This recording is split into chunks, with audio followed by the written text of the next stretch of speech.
لەسەر پرسی هەڵبژاردن ئەو پرس و بابەتە گەرمەی کە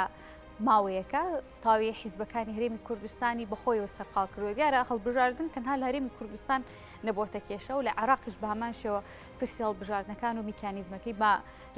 گۆڕینی و دەستکاریکردنی دووبارە هاتوۆتەوە بەرپاس. لەسەر هەرێمی کوردستانەوە سین پێویستە هەڵبژاردن ئەو میکانیزمی کە لەسەری ڕێدەکەون حیزب و لایەنە سیاسیەکان لە هەرێمی کوردستانە دوابڕیار کەی بێت. کۆمیسیۆن ئامادەکارەکانی چی دەبێت؟ دەستی کۆمیسیۆن و سەرکردایەتی بە هەمان شێوە چۆن دەتوانن ئەم ڕێخستنەوەی ئەنجام بدەن بۆشی حیزبەکان ڕێک ناکەون. بە شێوەیەکی گشتگیر باس لە دواوادە بۆ هەڵبژاردن و ڕێکەوتنی لایەنەکان دەکەین لە هەرێمی کوردستان لەگەڵ بەڕێز نەوزاد سەلاح کە بەڕێزیان ڕاوێژکاری کۆمیسیۆنی هەڵبژاردنەکان لە ئەنجومەنی سەرکردایەتی یەکێتی نیشتیمانی کوردستان گفتوگوی زیاتر دەکەین. کاک نەوزاد زۆر سپاس بۆ ئامادەبوونت. هەڵبژاردن ئەو پرسەیەکە بە بەردەوامی کێشە دروست دەکات لە هەرێمی کوردستاندا. کێشەیەم جارە جیاوازی چیە لەگەڵ جارەکانی پێشتر؟ سڵاو لە بینەرانی بەڕێز، زۆر سپاس بۆ جەنابتان. هەڵبەتە لای جەنابتان معلومەکە هەڵبژاردن دوو ڕێکیزەی ئەساسی پێویستە. یەک یاسایەک کە شەرعیەت بە پرۆسەکە بدات، خاڵی دووەمیش کارە هونەریەکانە کە کاری لۆجستی بێگومان هەڵبژاردن پارە کات لەگەڵ هێزی مرۆیی پێویستە ئەم سێ خاڵە بنچینەیە کە پێویستە. جەنابتان زان کە دوای کێشمەکێشێکی زۆر لە نێوان لایەنەکاندا بەتایبەت یەکێتی نیشتیمانی کوردستان و پارتی دیموکراتی کوردستان و بژوورنەوەی گۆڕان بۆ هەموارکردنەوەی یاساکە، چکە ئەم یاسایە کە ئێستا 31 ساڵ پێش ئێستا دەرچووە، یاسای ژمارەیەکی ساڵی 92 یاسایەکە ڕەنگە لەگەڵ میکانیزم و میتۆدی کارکردنی ئەمڕۆدا نەگونجێت و نەوەیەکیش پێگەی وە جەنابتان دەزان کە تەمەنی 30 ساڵ زیاترە ڕەنگە ئەم یاسایی قوبوڵ نەبێ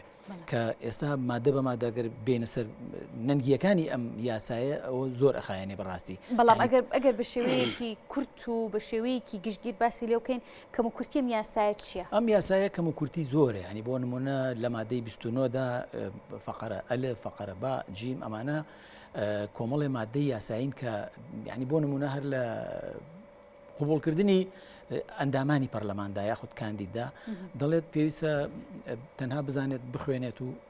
بنووسێت و بخوێنێتەوە، کە ئەمە یعنی شتێکی زۆر سەطحی و شمولیە کە ئێستا خۆت جەنابتان دەزانن پەرلەمان پێویستە ئەندامانی پەرلەمان پێویستە پسپۆر بن لەبەرەوەی لیژنەکانی یاسایی لە پەرلەماندا هەر لیژنەیەک تایبەتمەندی خۆی هەیە. جا ئەم کەسە تەنها ئەگەر هەر بزانێت بۆ نمونە ئەڵێم ینی ئەمە مادەیە کە چەندین مادەی تریدایە کە پێویستی بە هەموارکردنەوە هەیە. من خۆم لەگەڵ هەمواری ئەم یاسایە دانیم بەڕاستی ئەگەر پرسیاری ئەوم لێ بکەی لەگەڵ دەرچووندنی یاسایەکی نوێدام بەڕاستی. ینی بەگشتی ئەم یاسای بکۆنەکە ئەم یاسای ژمارەیەکی ساڵی 92 کە لە حەو دەروازە و 61 مادە پێک هاتووە، وەکو پێشتر باسم کرد ئەم یاسایە لەگەڵ شارستانێتی ئەمڕۆدا و لەگەڵ ئەو نەوەیەی کە ئێستا خوێندنەوەی هەیە بۆ یاساکانی هەڵبژاردن ناگونجێت و پێویستە ئەم یاسایە کە ئێستا لایەنەکان لە کێشمەکێشی ئەوە دابوون چەند مانگێک پێش ئێستا کە هەمواری هەشتم، چکە ئەم یاسایە 7 جار هەموار کراوەتەوە کە ئێستا ئەگەر هەموار بکرێتەوە هەمواری هەشتم دەکرێت و ئەگەر هەمواریش بکرێت دەبێت هەموارێک بێ، ینی هەموارێکی شارستانی بێت کە بگونجێت لەگەڵ میتۆد و کارکردنی ئەمڕۆدا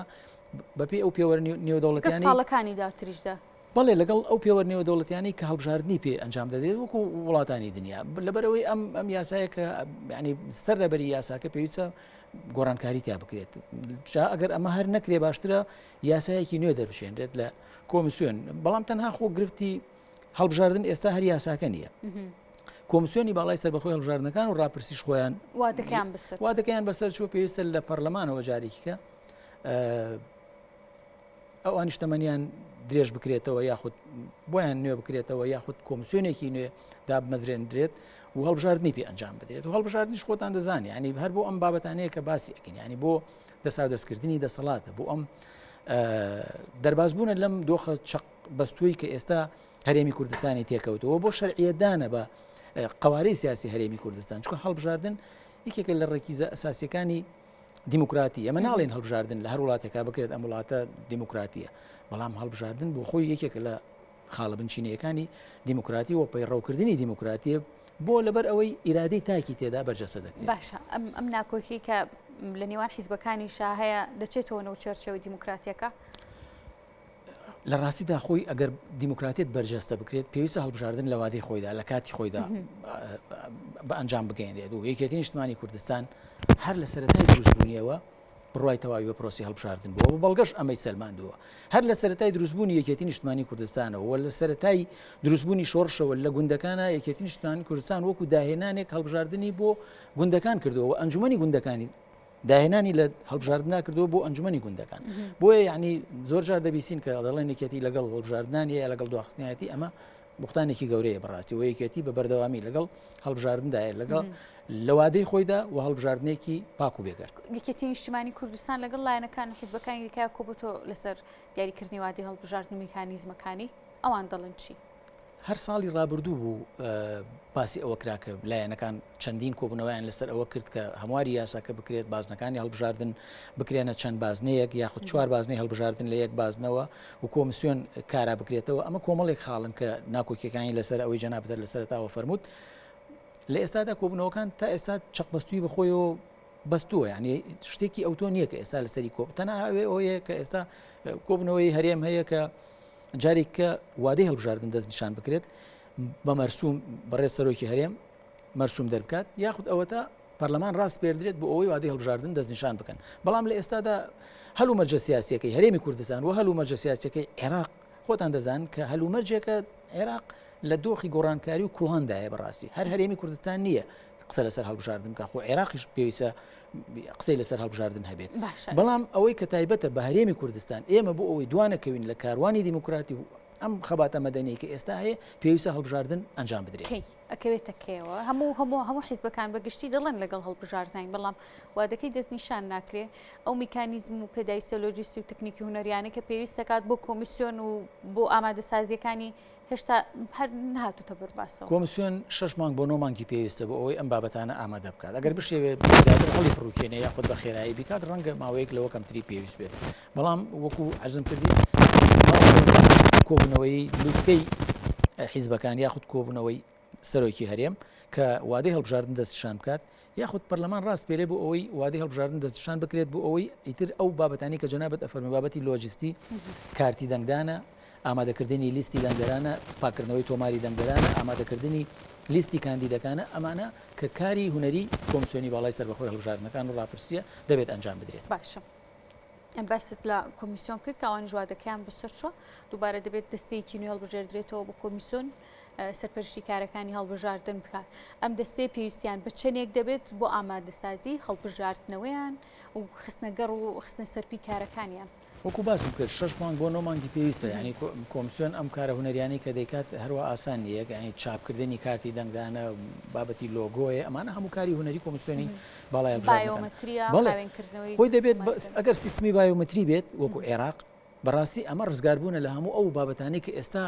ناوەندەکانی هەڵبژاردن بایۆمەتری بەکارێت لەم دەنگانەیە پێویستە بەکار بێت ئێمە قسەمان لەسەر ئەوەیە پێویستە سیستمەکە بە بایۆمەتری بکرێ بەڕاستی ئەگەر بە بایۆمەتری بێت لە هەموو ئەو پرسیارانە ڕزگارمانە بێت کە ئیسا جەنابەت پێوەی سەرقاڵی یاخود ناوەندوو دەستگاکانی هەڵبژاردن قسەی لەسەرەکەن بایۆمەتری بێت ئەو ئامێری تحقیقەکە تۆ بەکاری ئێنی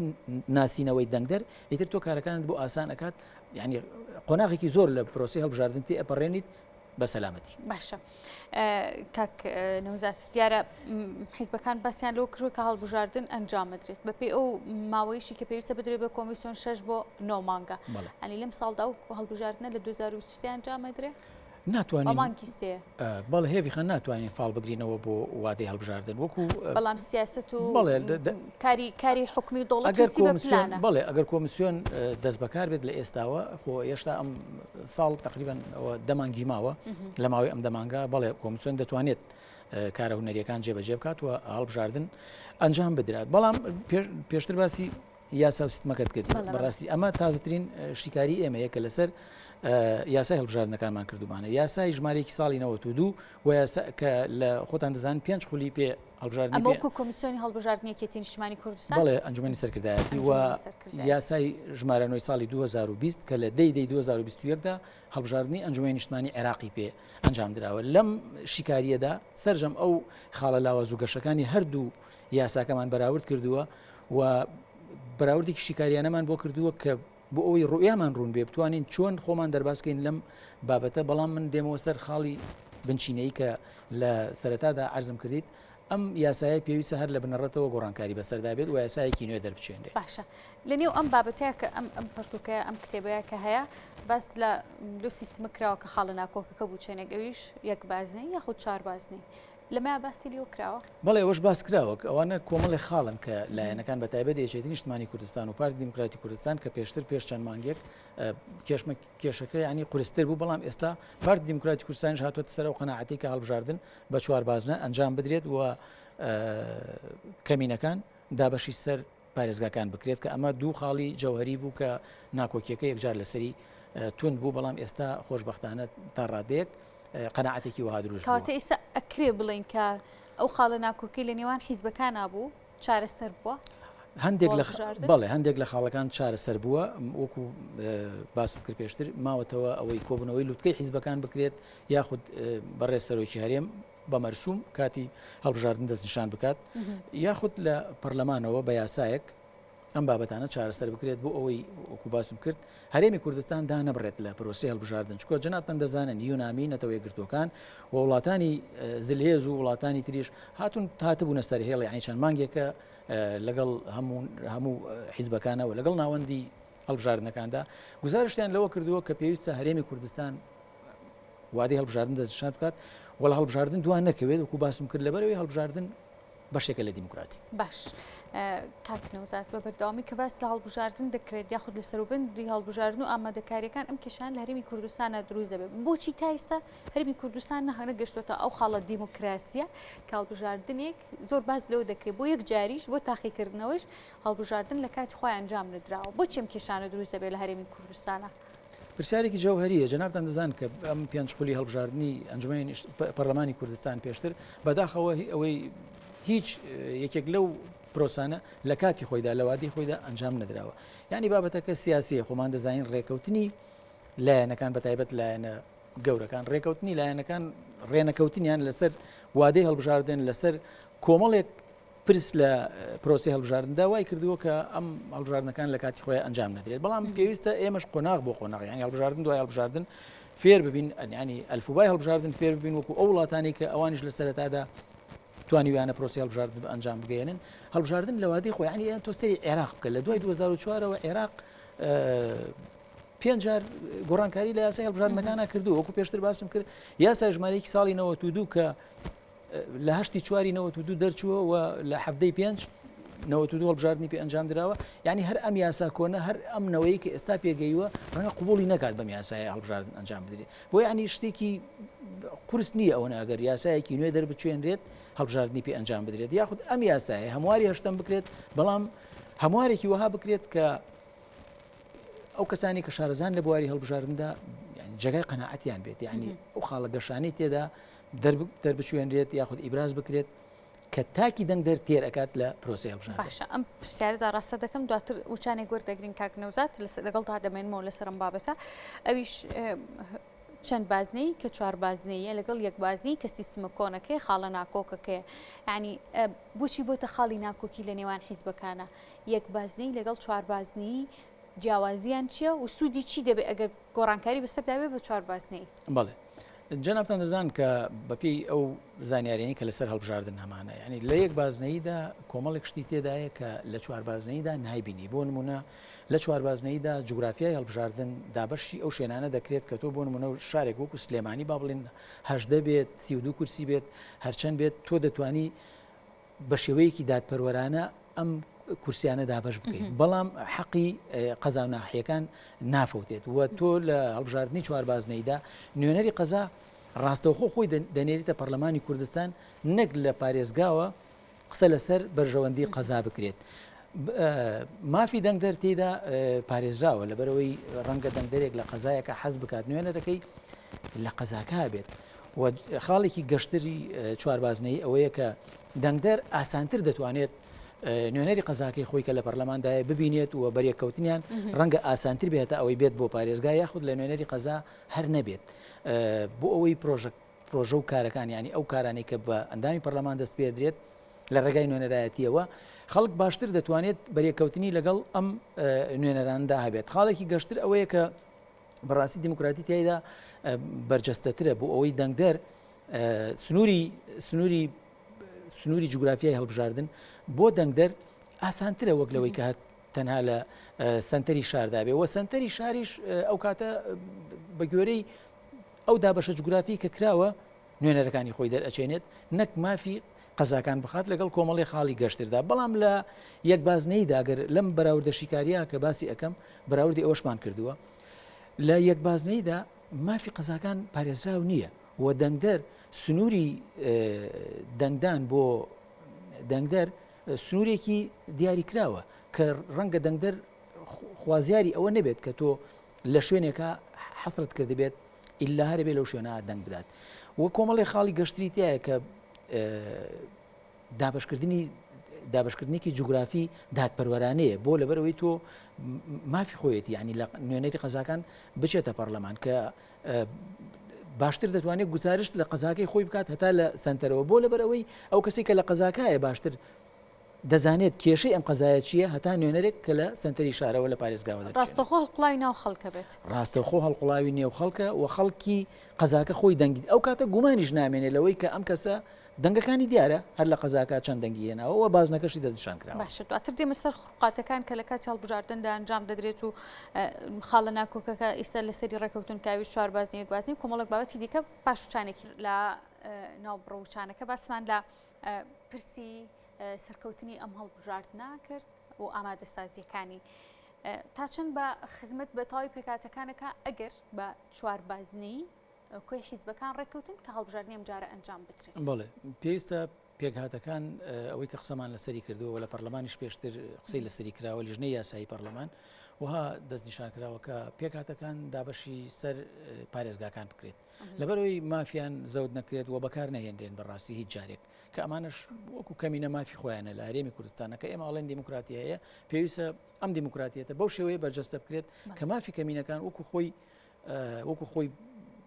مافی خۆیان وەربگرن و بەکار نەهێنێن بەڕاستی ئەمە یعنی شێوازێکی دیموکراتی ترە نەک ئەوەی کە لە شوێنێک کە ئەسڵەن ڕەنگە یعنی ئەگەر نمونە بهێنینەوە تورکمانی لێ نەبێت بەڵام ئەندامێکی تورکمان بە 264 دەنگ بچێتە پەرلەمانی کوردستان لە شوێنێکی کە بۆ نمونە مەسیحی خوشکبرا مەسیحەکانی لێ نەبێت بەڵام سیرەکەی ئەندامێکی پەرلەمان لەو گوزەرە بە دەنگی مەسیحی ئەبێتە ئەندام و دواتریش هەر ئەم پێکاتانە خۆیان ڕەنگە ناڕازی بن لێ یاخود بە جۆرێک لە جۆرەکان نیگەرانیان لەسەری هەبێ بۆ نمونە ینی بەڕێز بووناقاوە چی کە جێگری سەرۆکی پەرلەمانی کوردستانە من لە جەناب دەپرسم چەند جار سەردانی ماڵە تورکمانەکانی کردووە لە بەڵێ لە کفری بۆ نمونە ئەڵێم یانی نوێنەری مەسیحەکان لە پەرلەمانی کوردستان چەند جار هاتووەتە سلێمانی ماڵە مەسیحەکانی لە سلێمانی بەسەر کردوێتەوە لەبەرەوە ئێمە ئەمانەوێت نوێنەری مەسیحی نوێنەری کەمینەکان نوێنەری ڕاستەقینەی ئەو کەمەنەتەوە خۆی بێت نەک بەکار بهێنرێت. باشە ئێستا دەنگێکی ناڕازی هەر لە ماوەی چەند ڕۆژ هەفتەی پێشوو بوو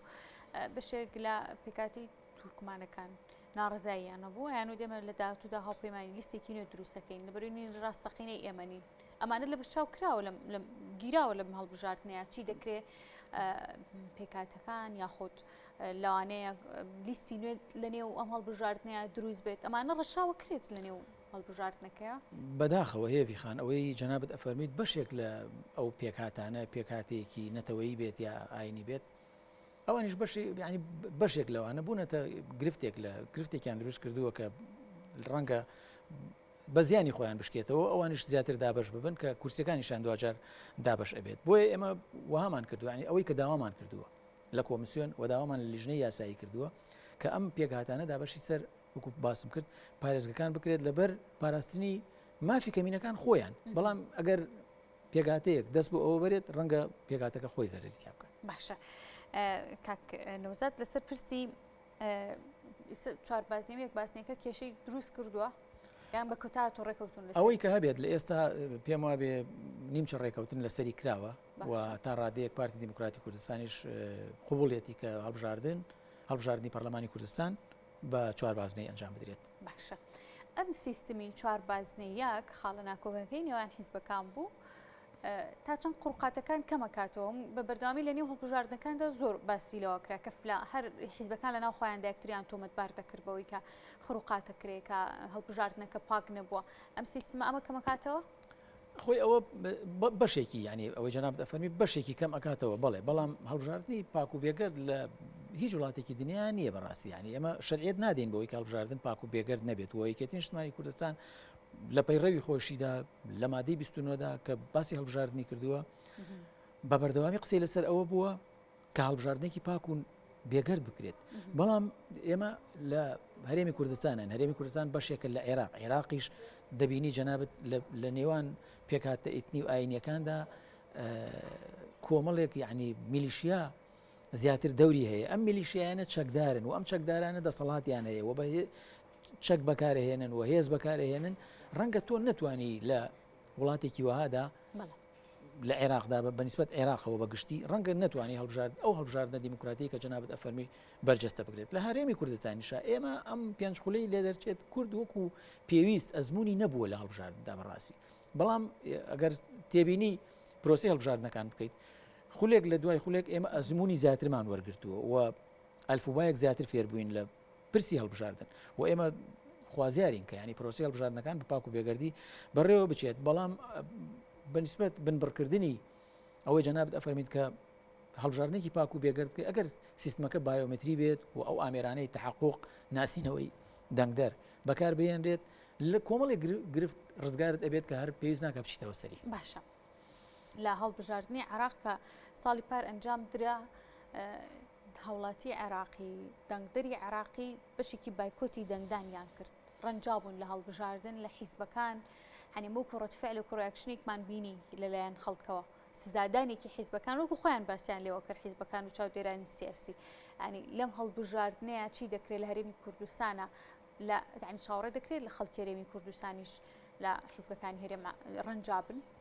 ئێمە هەڵبژاردننی 2010 ئەگەر بە نمونە بهێنینەوە لە 48 زیاتر لە 48 خەڵک دەنگیەوە هەڵبژاردننی دەی 2021 کە جەنابەت ئاماژەت پێەیە ڕەنگە نەگەشت بێتە لە 140 کۆی خەڵک بەشداری پرۆسی هەڵبژاردنەکانی کردبێت دیارە پرۆسی هەڵبژاردن وەکو لە سەرەتا باسمان کرد بۆچی هەڵبژاردن میتۆدێکە بۆ دەستا و دەستکردنی دەسەڵات یعنی شارەزایان و پسپۆڕانی بواری هەڵبژاردن ئەم میکانیزمیان دۆزیوێتەوە بۆ ئەوەی چەقبەستووی و ئیستیبداد و دیکتاتۆریەت و پشتا و پشت نەهێڵڕێت و ئەم دەستا و دەستکردنی دەسەڵات دەستا و دەستکردنی کورسی بەڕێوەبردن لە ئەنجومەنی نوێنەران هەرێم بێت یاخود عێراق بێت بەردەوامی هەبێت و دیکتاتۆر دروست نەبێت بەڵام هاوڵاتی دەنگدەر لە ئێستادا نەک هەر لە عێراقا لە هەرێمی کوردستانیش بێگومان هاوڵاتی دەنگدەر هاوڵاتێکی ڕەنجاوە و هاوڵاتیەکە کە بەڕاستی تەجاوزی مافەکانی کراوە بۆیە پێش هەموو شتێک لایەنەکان و داوا لە لایەنە سەرەکیەکانەکەم پێش هەموو شتێک پێویستە دەنگدەر ئاشت بکرێتەوە لەگەڵ سندوقەکانی دەنگداندا ئەگەر نا ئەوەی پرسیارێکی جەوهەریت کرد کە ئایا خەڵک ڕەنجاوە یاخود کۆی گشتی خەڵک دەچێتە سەر سندوقەکانی دەنگدان ئەگەر بەم میتۆدی کارکردنی ئێستا بێت بەڕاستی جێی مەترسیە ڕەنگە جێی مەترسیە کە خەڵک ڕێژەی کەم بەشدار بکات بەڵام پرۆسی هەڵبژاردن پێویستە بەردەوامی هەبێت لەبەرەوەی ئەگەر دەنگدەر وها بیر بکاتەوە بڵێت من ناچم بۆ دەنگدان بۆ ئەوەی لایەنەکە بابەتەکە ئەمە نییە تۆ ممارەسی مافی خۆت ئەەکەیت یعنی ئەگەر خەڵک هەمووی بەشداری کۆی پرۆسی هەڵبژاردن بکات دەتوانێت بۆ بەشداربوونە ئەو نوێنەرە دەربچێنێت لە پەرلەمانی کوردستان کە جێگای متمانی خۆیەتی بەڵام بە پێچەوانەوە ئەگەر کەمترین خەڵک بەشداری کۆی پرۆسی هەڵبژاردنەکان بکات ڕەنگە ئەو نوێنەرە دەربچێنرێت کە خوازیاری دەنگدەرن بەڵام ئێستا چاوەڕی چی دەکرێن بەپێی هەڵسەنگانەکان بۆ ئێستا هەرێمی کوردستان بۆ خەڵک ینی کە گەشتونێت ئەو نەتیجەیە کە خەڵک لە هەرێمی کوردستان ڕەنجابێ لە حیزبەکان هێویخانەیەکی بکرێنەوە لە هەوڵی ئەوە دابن ئەبێ دووبارە ئاش بکرێنەوە بڵێ یەکێتی نیشتمانی کوردستان و پارتی دیموکراتی کوردستان بە تایبەت محکومن بەوەی کە حکوومەتیان دروست کردووە ئەم قوارەیان پاراستووە بە هەموو ننگیەکانیەوە بە هەموو ئەو تێبینیانەوە کە من و جەنابەت هەمانە لەسەر ئەم قوارەیە و کە بە خوێنی ڕۆڵەکانی لە سەدەیەکدا دروست بووە بەڕاستی محکومن بەوەی کە پرۆسی هەڵبژاردن ئەنجام بدەن و ناکرێت لەم کاروانە دیموکراتی کە لە دنیا چاوی کامێرەی دنیا و زوومی دنیا لەسەر کۆی پرۆسی هەڵبژاردنەکان ئەگەر لە گوندێکی شابێت بۆیە پرۆسی هەڵبژاردن دەبێت بەردەوامی هەبێت و دەنگدەر ئاشت بکرێتەوە ئەوەی کە تۆ ئاماژەت پێ جەنابەت بە دڵنیاییەوە خەڵک بەڕاستی ئەگەر بەم میتۆدی کارکردنی ئێستا بێت جێگای مەترسیەوە پێویستە لایەنەکان ئەمە بکەنە خاڵێکی وەرچەرخان بۆ خۆیان و بیر بکەنەوە لەوەی کە چۆن دەنگدەر ئاشت ئەەکەنەوە لەگەڵ سندوقەکانی دەنگدانە بۆ ئەوەی پرۆسی دیموکراتی بەردەوامی هەبێت ئەمەی کە جەنابە باسی لەکەی کاک نەوزاد تەنها یەکێتی و پارتی نییە وەکو بینیمان لە هەڵبژاردنەکەی عێراق هەموو حیزبەکان بوون بە ئیسلامیەوە بە پارتەکانی دیکەوە بێکاتەکان ئەینەنشت ینی کوی خەڵک لە تەواوی حیزبەکان ڕەنجاوە. ئێستا میکانیزمە گونجاوەکە کە ئەمەش دەکەوێتە چوارچێوەی دووبارە هەڵبژاردن و ڕازیکردنی خەڵکو و ئەنجامدانی هەڵبژاردن لە کاتی خۆیان. میکانیزمی گونجاو بۆ دووبارە ئاشکردنەوەی هاوڵاتیان چێ بێ؟ میکانیزمی گونجاو بۆ دووبارە ئاشکردنەوەی هاوڵاتیان ئەوەیە کە حکوومەتی هەرێمی کوردستان پرۆژەی هەبێت بۆ ئاشکردنەوەی هاوڵاتیان بۆ ئەوەی جارێک کە خەڵک دڵی بە پرۆسەکە خۆش بێت و خەڵک بێتەوە سەر سندوقەکانی دەنگدان و ئەم قوارەیە جوانتر ببینێت. بەڵام وەکو باسم کرد موچە دوا بخرێت کارەبا ئەمە حاڵی بێت جادە و بانەکان حیسار گەمارۆ لەسەر سلێمانی هەبێت بەڕاستی ئەمانە هەموو جێگای نیگەرانیە. بۆیە من هەر ئەوە ئەڵێم لە کۆتاییدا ینی لایەنەکان دەبێت ڕووی ئەویان هەبێت کە بە دەنگدەران بڵێن بێنە سەر سندوقەکانی دەنگدان و دەنگی ڕاستەقینەی خۆیان بدەن بەو نوێنەرەی کە خوازیارن بتوانێت کار لەسەر پرۆژە و داخوازیەکانی کۆمەڵانی خەڵکی کوردستان. یەک پرسیارەکەم بە دوا پرسیار کاک نەوزاد لە ئێستاە ئاماژەم پێکرد بوو بۆی لایە دەبنێت پێکاتەکان زۆر باز لەوە دەکرێت کە کورسیەکان ڕەنگە گۆڕانکاری بەسەردا بێت. یەکێتی نیشتمانی کوردستان بە هیچ شێوەیە لەگەڵ کەمکردنەوەی کورسی پێکاتەکاندا نییە وەکاری لەسەر ئەوە نەکردو بە هیچ شێوەیەک. بەڵێ بەڕێز نەوزاد ساڵح کابڕێزیان ڕاوێژکاری کۆمیسیۆنی هەڵبژاردنەکان لە ئەنجومەنی سەرکردایەتی یەکێتی نیشتیمانی کوردستان زۆر سوپاس بۆ ئامادەبوونەکانی.